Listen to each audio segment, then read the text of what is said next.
certain corner of the internet is in total meltdown this morning as overnight Peter Jackson announced a new Lord of the Rings movie. Except the person writing the movie is the problem.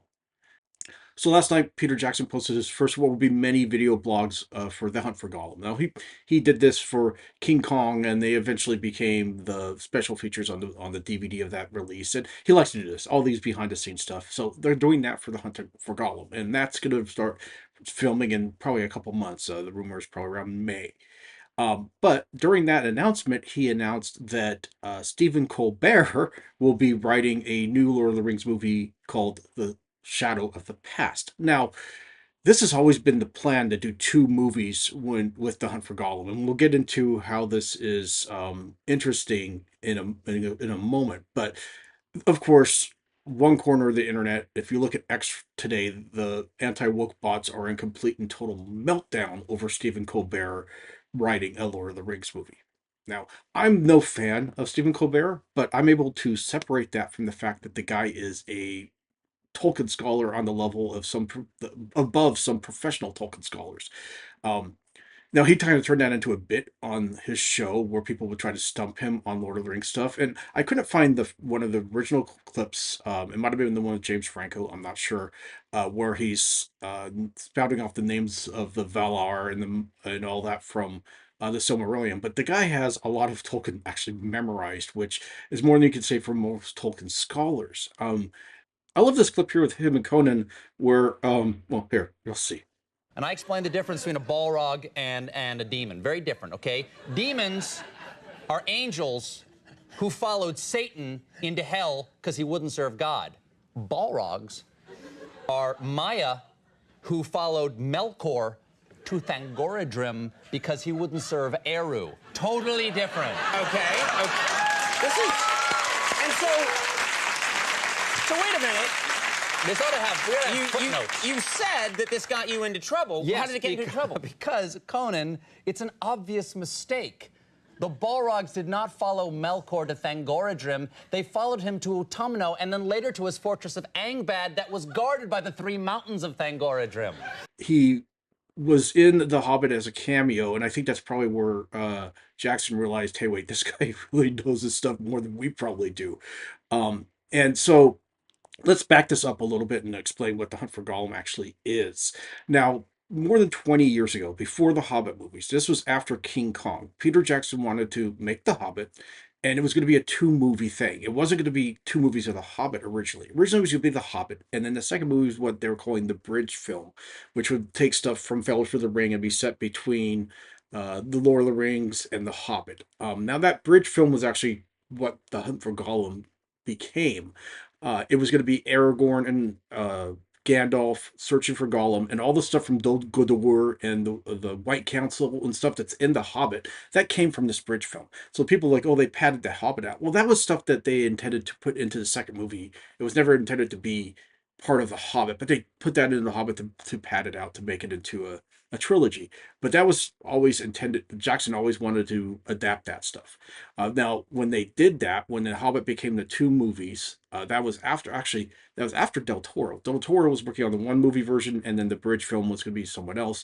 That fell apart, and then it became the two movie version, and then the three movie version. So that lost bridge film became The Hunt for Gollum. The Aragorn and Strider stuff was cut out of The Hobbit, of course. That was not used, and what's left is about.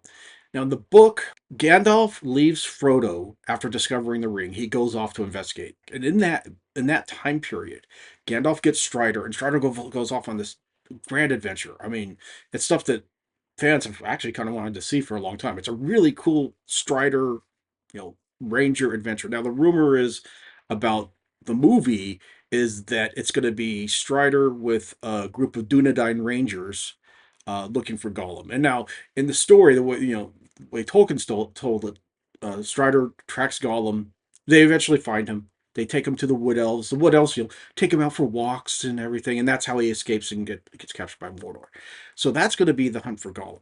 Now, this Shadow of the Past movie that people are melting down over about Stephen Colbert making, and it's being co-written by Philippa Boyens, who did the Lord of the Rings movies and is doing it for Gollum, and it's the same team. So now I've read the Lord of the Rings every year since I was 11. I own multiple editions of it. These days, I just read the ebook on my iPad or whatever. But I'm not even close to this guy. I mean, this guy is like I said, I'm not a fan of him, but I'm able to separate that from respect of his knowledge of Tolkien. So, what the Shadow of the Past is going to be now, the official synopsis is that it's 14 years after Frodo passed on from the Grey Havens, and it's uh, Sam, Merry, and Pippin retracing their steps of their original journey. And here's the key part of that. It says Eleanor discovers a secret that almost ended the Fellowship before it started. So what that means is that part leads to a flashback. And Colbert already said it's going to adapt 6 chapters in the Lord of the Rings, where it's basically I think Three's Company through Fog of the Barrow Downs. So what this is going to be, the flashback will be the four hobbits as they're journeying through the old forest. They encounter Old Man Willow, get attacked by Old Man Willow.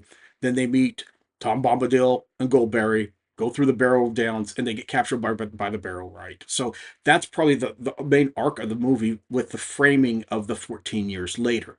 So that's kind of like the framing of The Hobbit, where it was framed by with Bilbo's birthday party. This will be framed by Eleanor discovering, hey, look, my dad almost died before he met the rest of the Fellowship. And that's a chance for them to do Tom Bombadil, to do Goldberry, the Old Man Willow, and then, of course, the Barrow Downs with the Barrow Ride. Now, the part in the book, that's where they get their swords. So in the movie, Strider gives them their swords up on Amon Hen. But in this, you probably won't get their swords there, but it's a chance to do the Barrow Downs with the Barrow White. And that's it's a villain for the hobbits. And that's likely what this exactly is going to be. Now, people are still going to be mad, Stephen Colbert, but I mean, I'd like to see that. I mean, I'm all for Peter Jackson and the gang getting back together and doing this, but this the interesting thing about this is it reminds me a lot of what originally happened with The Hobbit and the original Hunt for Gollum, where it was going to be 2 movies. It kind of went into development hell, and then it became the Hobbit trilogy. I don't think this is going to happen that way because that was a whole rights issue with MGM and The Hobbit and all that stuff. So that's in the past. They're going to start filming Hunt for Gollum in a month or so, and then they're going to start doing The Shadow of the Past. And getting 2 more Lord of the Rings movies with the Peter Jackson getting back together. So I'm all for that. I'm not going to be flipping out on Twitter about it and screaming and yelling and having an absolute meltdown and make myself look like an idiot like a lot of people are doing right now. So if you want more deep dives like this on breaking news in terms of the geek universe, just please like and subscribe, and I'll see everyone later.